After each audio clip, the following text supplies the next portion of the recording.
Hello everyone, good morning to all of you. तैयारी world के इस ऑनलाइन प्लेटफॉर्म पर मैं राकेश कुमार आप सबका स्वागत करता हूं। दोस्तों, ज्योग्राफी की कड़ी जो हम चला रहे हैं, इसमें सामान्य अध्ययन में आज हम शुरू करने वाले हैं अक्षांश एवं देशांतर के बारे में। तो शुरू करने से पहले आप लोगों से थोड़ी सी बात करना चाहते हैं। आप लोग जो वीडियो देखते हैं उसमें थोड़ा कमेंट करिए, क्योंकि आपके कमेंट से कई लोगों का सवाल भी है। आप लोगों के कमेंट से हमें प्रोत्साहन मिलता है। हमें ये पता लगता है अपने फीडबैक के बारे में कि हम जो पढ़ा रहे हैं वो आप तक डिलीवर हो रहा है कि नहीं हो रहा है।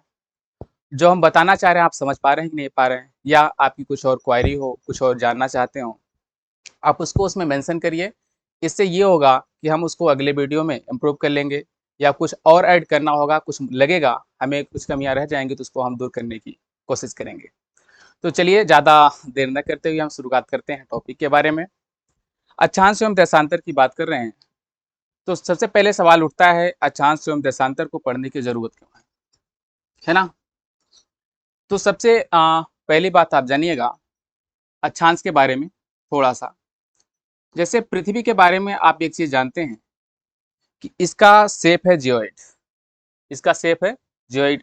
आपने इस चीज को पहले से पढ़ा भी है कि पृथ्वी की इस शेप में नॉर्थ से साउथ तक की इसकी डिस्टेंस कितनी है? 12,714 किलोमीटर। अब इतनी डिस्टेंस है यहाँ पर, और अगर हम ईस्ट और वेस्ट के सिलसिले में देखें, ईस्ट और वेस्ट से इसकी डिस्टेंस कितनी है? 12,757। कहने का मतलब इसकी लॉन्गिट्यूडनल और लैटिट्यूडनल, अभी समझेंगे इन दोनों शब्दों के बारे में। या कह सकते हैं ऊर्ध्वाधर और क्षैतिज। क्षैतिज की बात करें तो इतना है, ऊर्ध्वाधर की बात करें तो इतना है। अगर दोनों को देखें तो दोनों को सब्सट्रैक्ट करें तो डिफरेंस मिलता है 43 किलोमीटर का। कहने का मतलब पृथ्वी पूरी तरह से गोल है नहीं, यह चपटी है। कहाँ पर? नॉर्थ और साउथ पोल पर। और इसके अलावा ईस्ट और वेस्ट में थोड़ा सा बल्ग है, थोड़ा सा उभार है। ठीक है। अब यहाँ पर देखिए, यहाँ पर किसी एक पोजीशन को अगर जानना होगा, जानने के लिए हम क्या करेंगे? हमको अक्षांश एवं देशांतर का सहारा लेना होगा। तो यहाँ से डिफरेंशन निकल कर आती है अक्षांश एवं देशांतर की जरूरत हमें क्यों पड़ती है। पृथ्वी के किसी बिंदु की अवस्थिति को फाइंड करने के लिए, किसी बिंदु की पृथ्वी के किसी अवस्थिति को फाइंड करने के लिए, किसी बिंदु के बारे में जानने के लिए हमें अक्षांश एवं देशांतर की जरूरत पड़ती है। कैसे हम इसको यूटिलाइज करेंगे, अभी देखते हैं आगे। जैसे ये आपका अर्थ है, और अर्थ में यहां पर हमने बताया था इसको हम कहते हैं नॉर्थ पोल। ठीक है, ये साउथ है।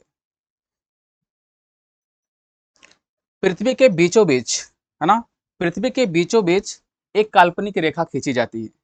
काल्पनिक रेखा का मतलब ये रियल में ये रेखा आपको नजर नहीं आती है। हम अध्ययन की सुविधा के लिए एक काल्पनिक रेखा इमेजिन कर लेते हैं, मान लेते हैं।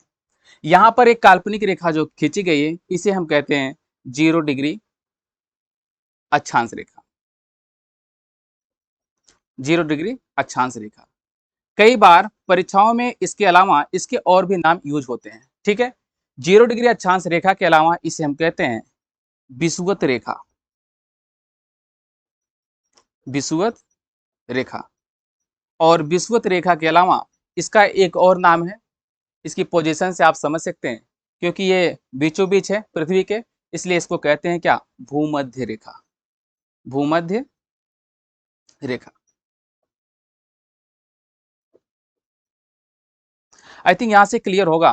किसी भी क्वेश्चन में, किसी भी आर्टिकल में अगर आपका ये तीनों में से कोई एक भी नाम यूज हो रहा है, चाहे अक्षांश रेखा, चाहे विषुवत रेखा, चाहे भूमध्य रेखा, तो आप समझिएगा तीनों में से किसी भी एक नाम को अगर पिक किया गया तो आप समझिएगा यह एक ही चीज है, न कि दो।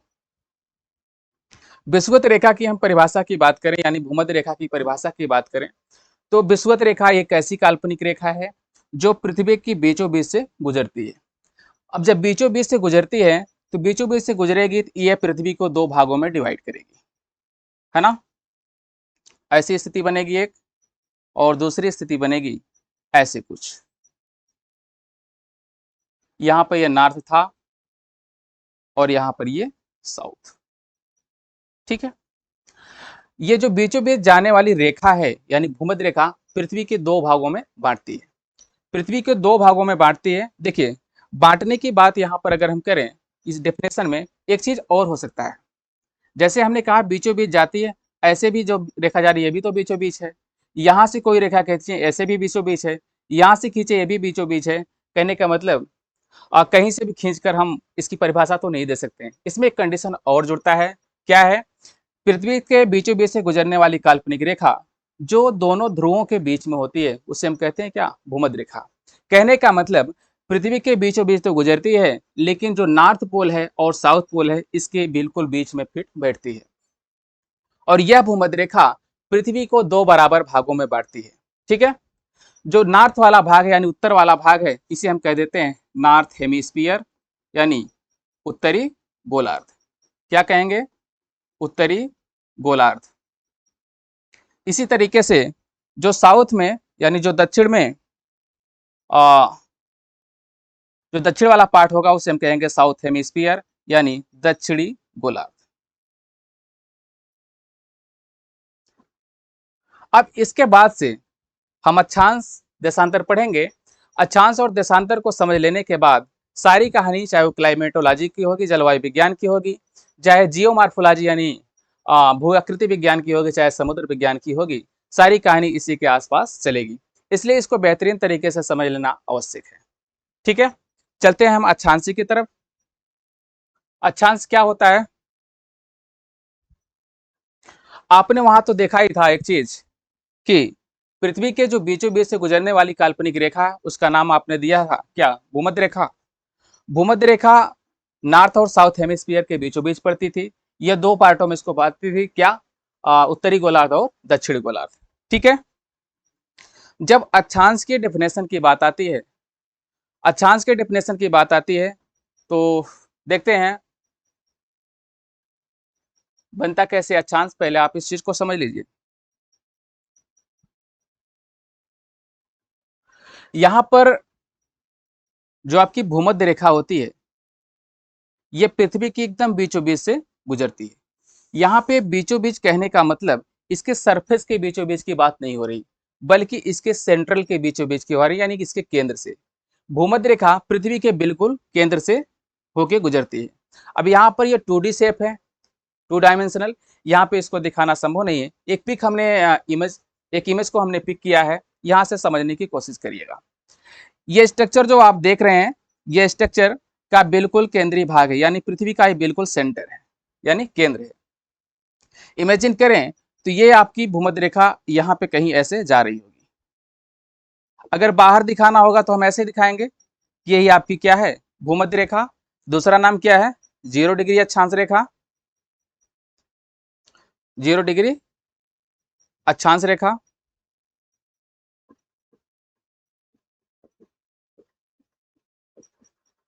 लेकिन हम बार बार इसका यूज कर लेंगे क्या?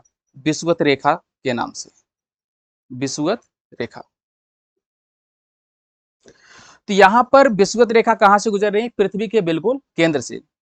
अब पृथ्वी के जो केंद्र से गुजरने वाली विषुवत रेखा है, इस केंद्र के सहारे उसकी सतह पर जो कोण बनता है, जो कोणीय दूरी बनती है, उसी को हम कहते हैं क्या? अक्षांश। बात समझ में आ गई?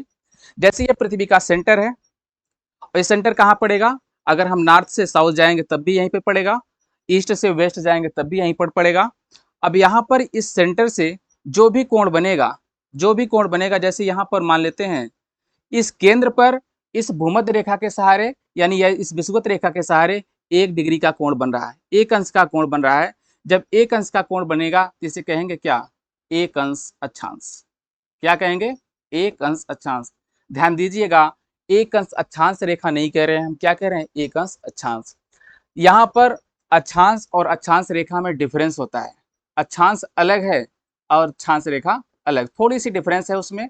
और कैसे अक्षांश और अक्षांश रेखा को हम कैलकुलेट करते हैं, कैसे अक्षांश एवं अक्षांश रेखा को हम फाइंड करते हैं, अभी आज कंफ्यूजन दूर हो जाएगा। आई थिंक आज इस लेक्चर को पढ़ने के बाद आपको दोबारा जरूरत नहीं पड़ेगी कहीं पर अक्षांश एवं अक्षांश रेखा के बारे में जानने और समझने की।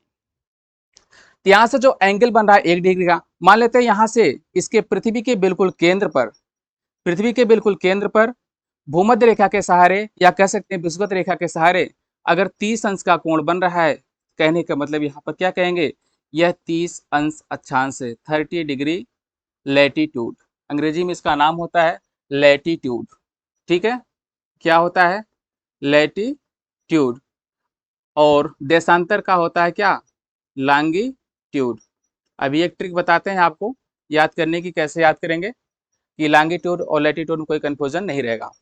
ठीक है, यहां पर अब देखिए, अगर ऐसे क्षैतिज रेखाएं खींची गई हो, जैसे आप देख ही रहे हैं, ये हो गई मान लेते हैं ऐसे, ये क्षैतिज रेखाएं हैं, इसको एक सेक्शन के रूप में काट दिया गया। ये देखिए, ये जो रेखाएं हैं जो इमेजिन की गई हैं, ये काल्पनिक रेखाएं कहाँ पर खींची गई, पृथ्वी की सतह पर। तो यहाँ पर जो पृथ्वी के केंद्र में कोई बिंदु हमने सेलेक्ट कर लिया है, ये पृथ्वी का केंद्र है। अब यहाँ पर इस केंद्र के सहारे आपकी भूमध्य रेखा तो यही है 0 डिग्री। अब इस भूमध्य रेखा के सहारे यहाँ पर इसकी सतह पर जो कोण बन रहा है, मान लेते हैं यहाँ पर कोण ये बन रहा है, ठीक है, ये कोण मान लेते हैं 40 डिग्री पर बन रहा है, तो इसे क्या कहेंगे, 40 डिग्री अक्षांश। बात समझ में आ गई है, आई थिंक सबको समझ में आ गया होगा। कहने का मतलब पृथ्वी के बिल्कुल केंद्र से सतह के किसी बिंदु पर जो कोण बनेगा वही क्या है, आपका अक्षांश।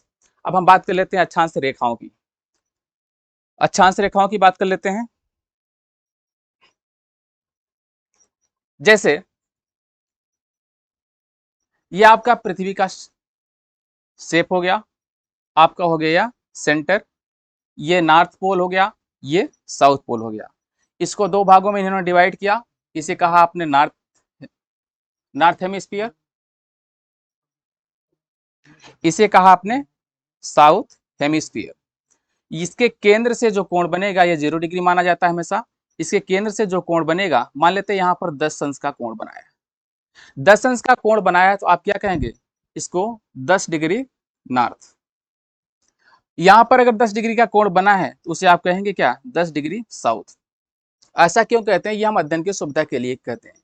एक एग्जाम्पल लेते हैं, एक जगह है भारत में, केरल एक राज्य है, केरल का एक जगह है एर्नाकुलम, नाम सुना होगा आपने, एर्नाकुलम। ये 10 डिग्री पर एग्जिस्ट करता है, कितने पर, 10 डिग्री पर। एक दूसरी जगह है तंजानिया, नाम सुना है आपने, कहां पर है तंजानिया, यह है अफ्रीका में, कहां पर है, अफ्रीका में, ये भी 10 डिग्री पर है।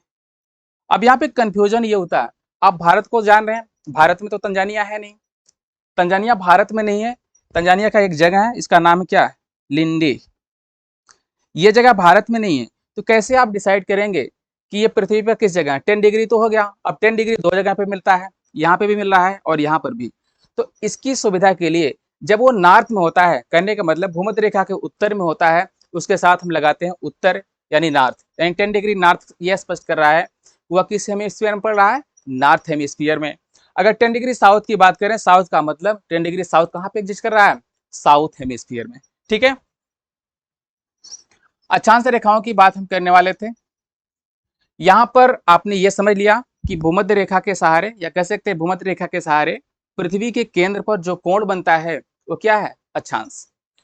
अब दो अक्षांशों को जो मिलाने वाली रेखा होगी उसी को हम कहते हैं देशांतर। दो अक्षांशों को मिलाने वाली रेखा की बात करें, जैसे यहाँ पे 10 डिग्री है, जाहिर सी बात है ऐसे इसको मापते आएंगे, यहाँ पर भी कहीं 10 डिग्री पड़ेगा, पड़ेगा, लेकिन ये 10 डिग्री कहाँ पे पड़ रहा है, साउथ में पड़ रहा है ना। अगर कोई कंफ्यूजन तो मिटा कर देख लेते हैं एक बार फिर से। हाँ, ये इसका सेंटर होगा, समझिए यहाँ पे 10 डिग्री पड़ रहा है। अब यहाँ पर इसी तरीके से यहाँ पे मान लेते हैं कोई एक 60 डिग्री है, ये 60 डिग्री कहाँ पर है, नॉर्थ में। इसी तरह एक 60 डिग्री कहाँ मिलेगा, साउथ में, 60 अंश मिलेगा साउथ में। अगर इस 60 अंश को मिला दें, केंद्र से होकर जाएगा, तो इसलिए इसको क्या कहेंगे, 60 अंश अक्षांश रेखा। क्लियर हो गया, 60 अंश अक्षांश रेखा।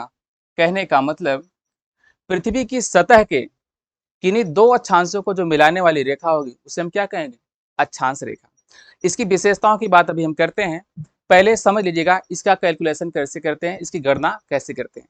परीक्षाओं में कई बार सीधे सीधे प्रश्न पूछा जाता है, अक्षांशों की संख्या कितनी है?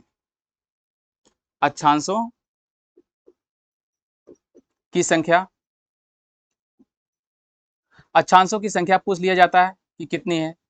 दूसरा प्रश्न बनता है अक्षांश रेखाओं की संख्या, अक्षांश रेखाओं की संख्या। ध्यान रहे आपको, अक्षांश एवं अक्षांश रेखाएं दोनों दो चीजें। अक्षांशों को कैलकुलेट करने की बात होगी तो उसको हम अलग तरीके से करेंगे, अक्षांश रेखाओं को अलग तरीके से। कई बार कंफ्यूजन होता है, हमारे दिमाग में होता है जो अक्षांश है उसी को हम अक्षांश रेखा मान बैठते हैं। देखिए यहाँ पे गणना करते हैं अक्षांशों की संख्या कितनी होगी। यहाँ पर इस फिगर में आप देखेंगे तो यहाँ से आपको बताया गया था क्या, ये नॉर्थ पोल तक एग्जिस्ट करता है, यानी यहाँ पे नॉर्थ पोल है, ये साउथ पोल है। गणना आप कहाँ से करेंगे? देखिए इसको मिटा दे रहे हैं,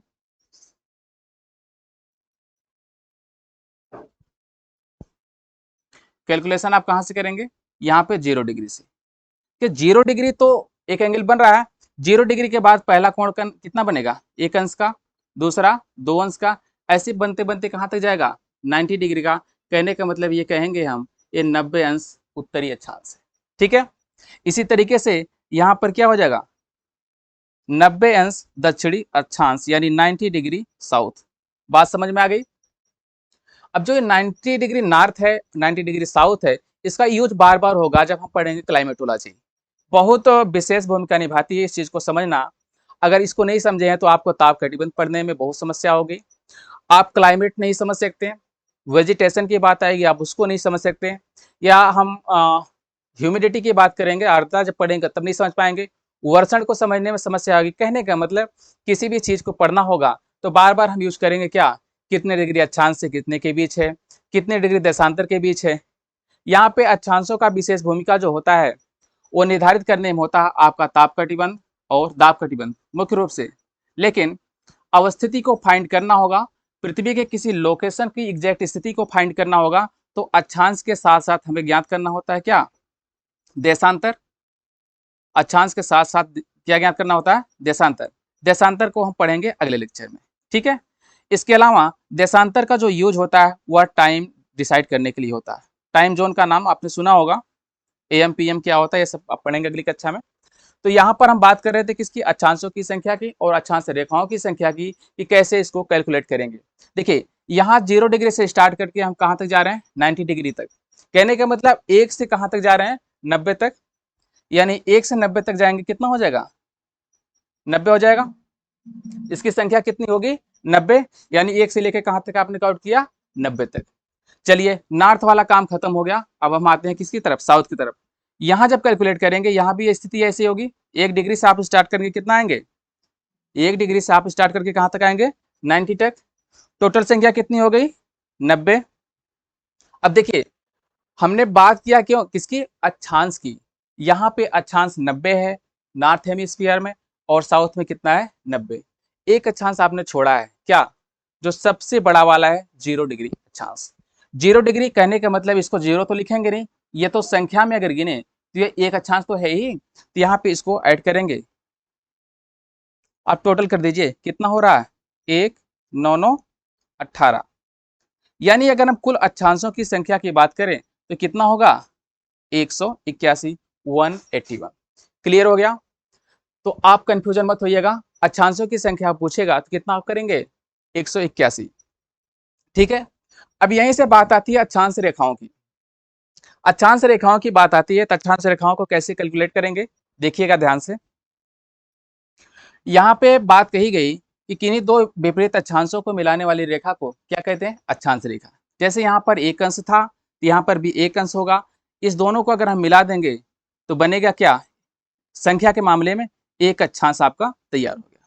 ठीक है, इसी तरह से 2 को मिलाएंगे 2 से तो दूसरा अक्षांश तैयार होगा, 3 को मिलाएंगे तीसरा, ऐसे ऐसे आप पहुंचेंगे कहां पर? 89 तक। 89 हम क्यों कह रहे हैं, 90 क्यों नहीं कह रहे हैं, अभी आप समझेंगे। ध्यान से समझिएगा, यहाँ पे कंफ्यूजन बहुत ज्यादा होता है ना। कई बार हम गणना करने में यहीं पे गलती करते हैं। यहाँ पर 1 से कैलकुलेट किया हमने कहाँ तक? 89 तक। 1 से 89 तक कैलकुलेट किया तो संख्या इसकी कितनी होगी टोटल? 89। इसी तरीके से नॉर्थ का काम खत्म हो गया, साउथ में भी इसी तरीके से आप कैलकुलेट करेंगे, कहाँ तक आएंगे 89 तक। जब 89 तक आएंगे इसकी संख्या टोटल कितनी हो जाएगी 89। बात क्लियर हो गई। हम किसको कैलकुलेट कर रहे हैं, अक्षांश रेखा को। अभी एक अक्षांश रेखा आपका बचा हुआ है, कौन सा 0 डिग्री, क्योंकि ये भी तो एक अक्षांश रेखा है, ये भी तो एक रेखा है। इसको इसमें ऐड करेंगे, टोटल नंबर कितना हो जाएगा 9 9 10 9 9 18 1 19, सॉरी कितना हो जाएगा 8 8 16 1 17 179। ये क्या है, अक्षांश रेखाओं की संख्या। यानी जब हम कुल अक्षांशों की बात करेंगे, कुछ कुल अक्षांशों की संख्या हमने कितना ज्ञात किया 181, ठीक है। कुल अक्षांश रेखाओं की संख्या की बात करेंगे तो हमने कितना फाइंड किया 179। आई थिंक अब आपको नहीं भूलना चाहिए, ठीक है, यहां तक क्लियर हो गया।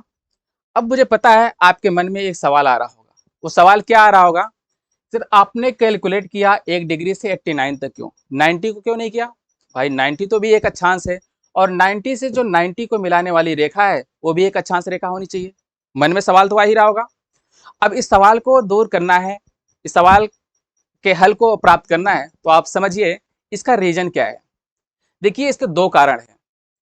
पहला कारण क्या है, पहला कारण तो यह है, ये जो नॉर्थ और साउथ है आपके, ये पोल हैं, है ना, क्या है पोल हैं, और इस पोल को हम क्या करते हैं, मानते हैं पॉइंट के रूप में। ये पहला रीजन है, ठीक है। दूसरा रीजन क्या है, दूसरा रीजन ये है, जब आप देशांतर को पढ़ेंगे तो आप उसको बेहतरीन तरीके से समझेंगे कि होता क्या है उसमें, जो अक्षांश रेखाएं होती हैं और देशांतर रेखाएं एक दूसरे को समकोण पर काटती हैं, 90 डिग्री पर काटती हैं। अब यहाँ पर विषुवत रेखा है, और विषुवत रेखा से ये जो 90 डिग्री का अक्षांश है यहाँ पर देख रही है समकोण बना रहा है, यानी 90 डिग्री का एंगल बना रहा है। जब 90 डिग्री का एंगल बना रहा है तो ये अक्षांश कैसे हो सकता है, क्योंकि अक्षांश की जो डेफिनेशन है, जो अक्षांश की संकल्पना है, उसी को यह फुलफिल नहीं कर पा रहा है। और दूसरा कारण ये क्या बताया हमने आपको, ये पॉइंट के रूप में मेजर किया जाता है, इसलिए इसको हम कैलकुलेट नहीं करते हैं। इसी कारण से अक्षांश रेखाओं की संख्या 179 होती है, ठीक है। अब बात ये आती है, अक्षांश आपने समझा, अक्षांश रेखाओं को समझा। अब हम अक्षांश एवं दशांतर में हमें कंफ्यूजन होता है कभी कभी। इस कंफ्यूजन को दूर करने के लिए आपकी समस्या को ध्यान रखते हुए हम बात कर लेते हैं। जैसे ये अक्षांश रेखा है, ठीक है, समान अक्षांशों को मिलाने वाली काल्पनिक रेखाओं को हम क्या कहते हैं, अक्षांश रेखा।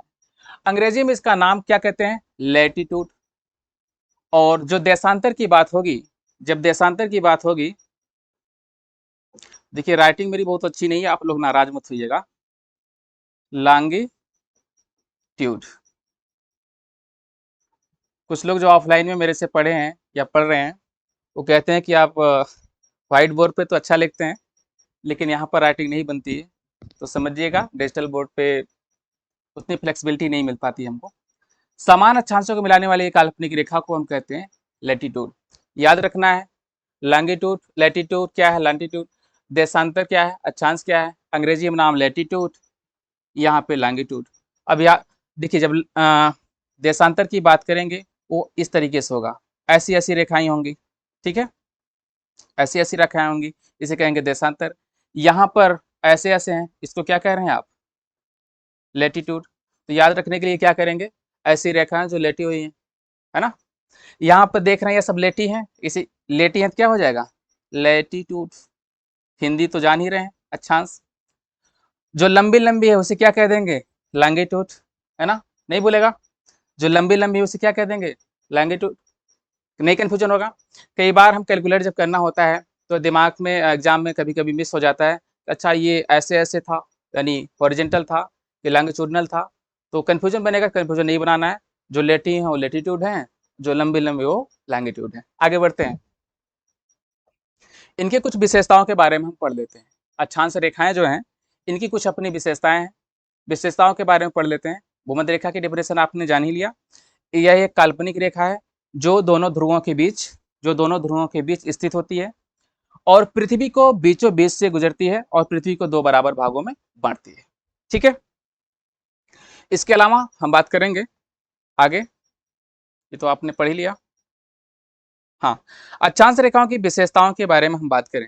विशेषताएं खूब ध्यान से आप समझ लीजिएगा, एक ही बार पढ़ने की जरूरत है। कई बार प्रश्नों में पूछा जाता है, सिविल के एग्जाम्स में स्टेटमेंट दे दिया जाता है, स्टेटमेंट में इनके जो पॉइंट हैं विशेषताओं की उसको ऐड किया जाता है और आपको डिसाइड करना होता है ये पॉइंट सही है कि नहीं सही है।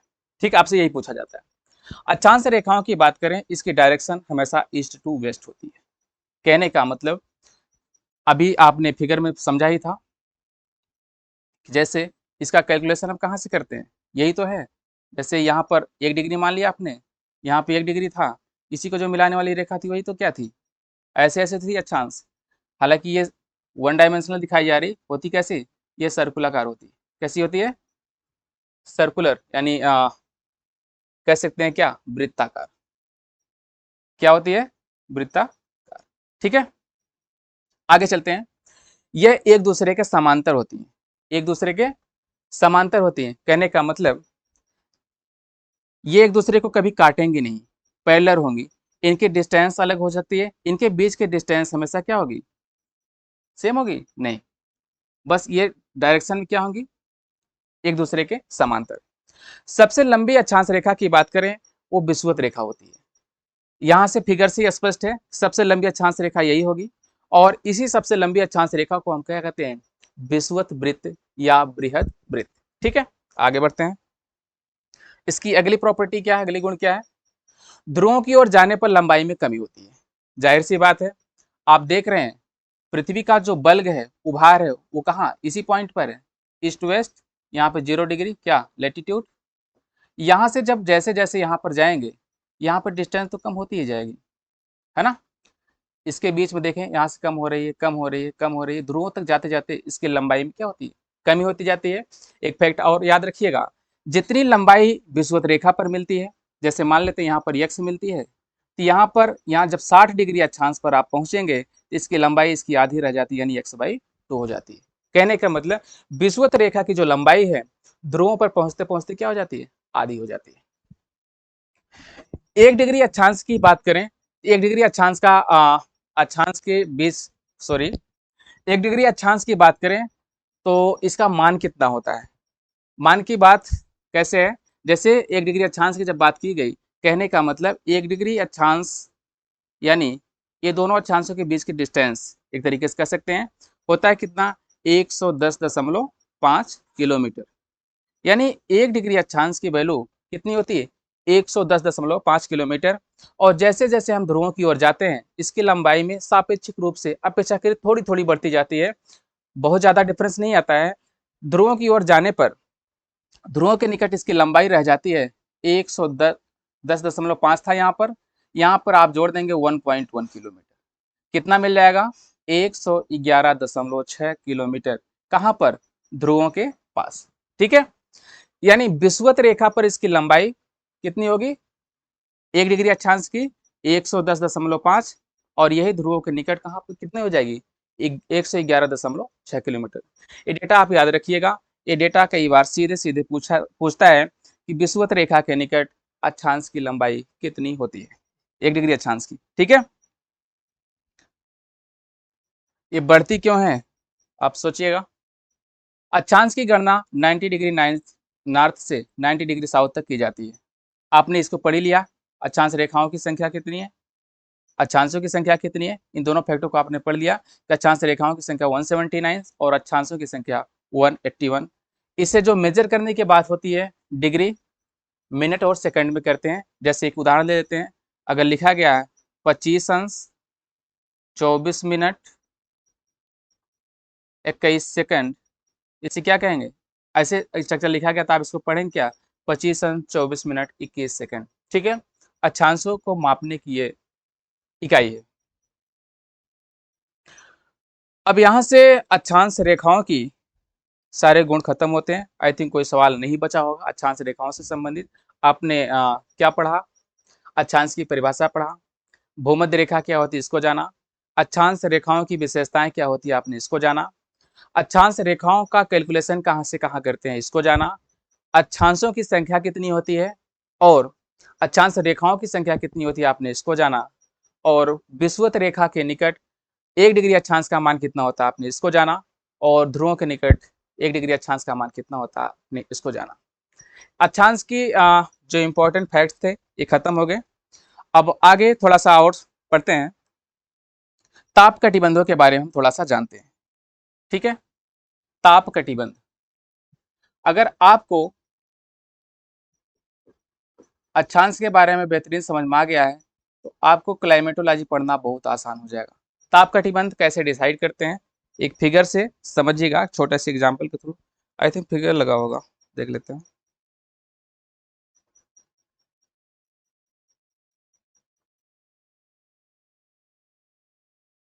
नहीं, ठीक है, देखिए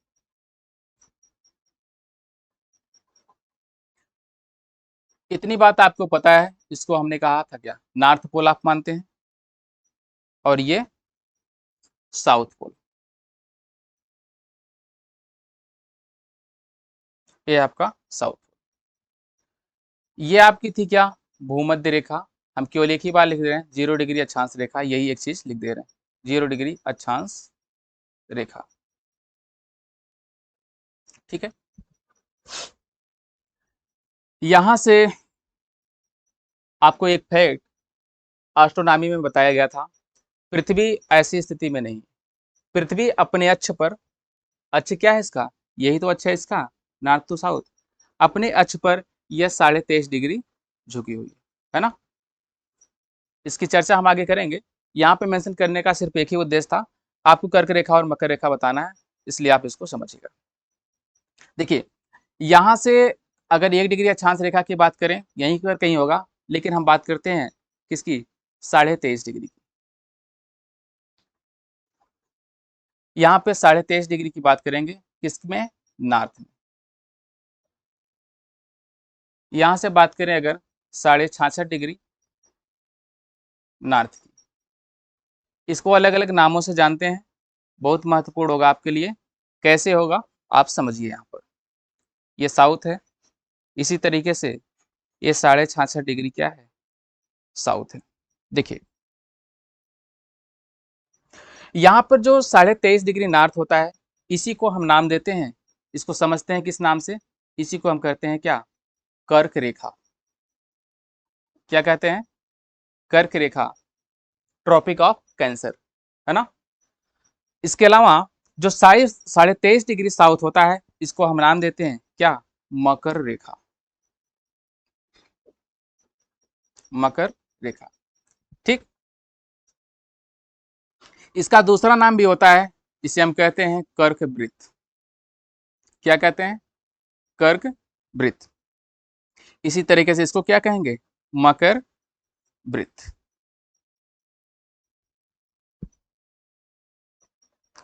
जब हम बात करेंगे 66.5 डिग्री नॉर्थ की, इसको हम क्या कहते हैं, बताइए।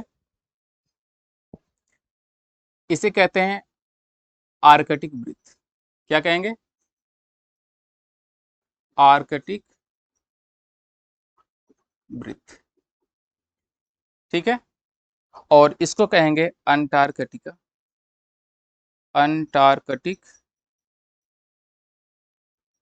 वृत्त। ठीक है, अंटार्क,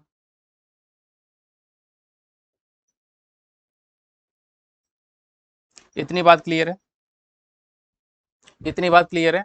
आगे चलें, यहाँ पे इसे कहते हैं कर्क रेखा, इसे कहते हैं मकर रेखा, और इसे यहाँ पे आर्कटिक रेखा भी कहते हैं, अंटार्कटिक रेखा भी कहते हैं। इसका यूज क्या है आप समझिएगा, थोड़ा सा ध्यान दीजिएगा, बहुत बड़ी बात नहीं है। कर्क रेखा, मकर रेखा, कई बार सीधे सीधे प्रश्न पूछता है, निम्नलिखित में से कर्क रेखा की पोजीशन क्या है।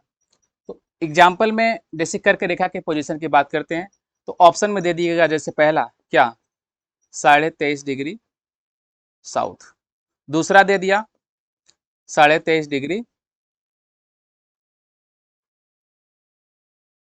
नॉर्थ, 23.5 डिग्री नॉर्थ, तीसरा ऑप्शन आपको दे दिया क्या, 66.5 डिग्री नॉर्थ, चौथा दे दिया 66.5 डिग्री साउथ।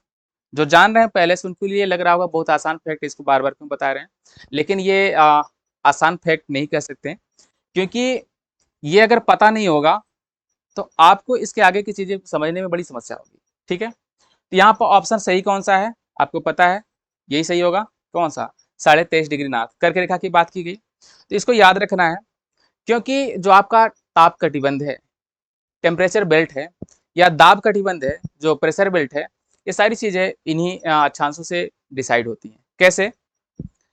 जैसे कर्क रेखा और मकर रेखा की बात यहाँ पर की गई है। हमारा सन है, पता है आपको कि सन जो है इसके चारों तरफ हमारी पृथ्वी परिक्रमण करती है या परिभ्रमण करती है। कितने समय में करती है? 365 से ही 1/4 दिन। इसके साथ साथ वो अपने अक्ष पर भी घूमती है। इसका अक्ष क्या है? यही है, यहाँ पे हम सीधा लिखें, सीधा नहीं, लेकिन ये 23.5 अंश ऐसे झुकी हुई होती है। ग्लोब आज हमारे पास नहीं, कल हम लाएंगे तो उसको अच्छे से समझा देंगे। ठीक है, सन के चारों तरफ जब ये चक्कर लगाती है तो जाहिर सी बात है कि सन के चारों तरफ चक्कर लगा रही है और अपने अक्ष पर 23.5 डिग्री झुकी हुई है। ऐसी स्थिति में ये तो श्योर है, जैसे ये सूर्य है, सूर्य के सामने चक्कर लगा रही है, तो जाहिर सी बात है इसका जो सारा सरफेस है, पूरा धरातल तो सूर्य के सामने हमेशा पड़ेगा नहीं। इसके कुछ भाग पड़ते हैं बार बार, कुछ भाग पड़ते ही नहीं कभी। जैसे आपने ध्रुवों पर सुना होगा कि 6 महीने की रात 6 महीने के दिन होती है, इसका यही कारण होता है। यहाँ पे जो कर्क एवं मकर रेखा है, इसके बीच की स्थिति अलग होती है। जैसे कर्क एवं मकर रेखा के बीच की जो विशेषता क्या होती है, देखिए 0 डिग्री अक्षांश को आप विषुवत वृत्त कहते हैं, आपने पढ़ा था, विषुवत वृत्त कहते हैं या बृहद वृत्त कहते हैं, ये आपने पहले सीख लिया। अब आप यहाँ पे देखेंगे 0 डिग्री से कहाँ तक? 23.5 डिग्री नॉर्थ तक, और 0 डिग्री से 23.5 डिग्री साउथ तक के बेल्ट को हम क्या कहते हैं? उष्ण कटिबंध। क्या कहते हैं? उष्ण कटिबंध। उष्ण कटिबंध क्यों कहते हैं? उष्ण कटिबंध कहने के पीछे का सिर्फ एकमात्र रीजन है कि ये जो है 23.5 डिग्री साउथ से लेकर नॉर्थ तक की पोजीशन जो है, वर्ष में एक बार जरूर ऐसा होता है कि सूर्य यहाँ पर सीधे सीधे यानी सीधे सीधे ऊपर चमकता है, यानी लंबवत चमकता है। कहने का मतलब यही एक ऐसा बेल्ट है जहां पर सबसे ज्यादा टेम्परेचर प्राप्त होता है, किससे? सूर्य से। इसलिए इसको क्या कहते हैं? ताप कटिबंध। सॉरी, उष्ण कटिबंध। क्या कहते हैं? उष्ण कटिबंध। इसके आगे जब बढ़ेंगे आप 23.5 डिग्री नॉर्थ से लेकर 23.5 डिग्री साउथ की तरफ, तो यहाँ पर देखेंगे कि यहाँ पर इतने से इतने के बीच में तो सूर्य लंबवत चमकता है, ठीक है, लेकिन यहाँ की स्थिति थोड़ी सी अलग हो जाती है। देखते हैं यहाँ पर तिरछा होती चली जाती है, और जब किसी वस्तु पर आप तिरछे प्रकाश डालते हैं तो वहाँ पर तापमान में कमी होती है। तापमान में कमी क्यों होती है? क्योंकि दो कारण होता है इसका। एक तो वो ज्यादा दूरी पर फैलता है ना, तिरछा होने की वजह से ज्यादा दूरी पर फैलता है, और जो प्रकाश उस पर पड़ने वाला उसको दूरी भी ज्यादा तय करनी पड़ती है। जैसे एक उदाहरण से समझिएगा, जैसे यहाँ पर कोई ऐसी वस्तु है और यहाँ टार्च से आप लाइट डाल रहे हैं, है ना, टार्च से जो लाइट डाल रहे हैं, जाहिर सी बात है जो यहाँ पर पड़ने वाला प्रकाश होगा, यहाँ पर इसको दूरी ज्यादा तय करनी पड़ेगी, ठीक है, और इतनी तीक्ष्णता से यहाँ पे पड़ेगा नहीं। यहाँ पर क्या होगा? ज्यादा करीब में तीक्ष्णता से पड़ेगा। इसीलिए 23.5 डिग्री नॉर्थ से जो 66 डिग्री नॉर्थ का पोजीशन है, ये वाला पोजीशन, इसी तरह से साउथ में भी ये वाला पोजीशन, इसे हम क्या कहते हैं? यहाँ पर टेम्परेचर ना तो बहुत ज्यादा होता है ना तो बहुत कम, इसलिए इसे कहते हैं क्या? शीतोष्ण कटिबंध। क्या कहते हैं?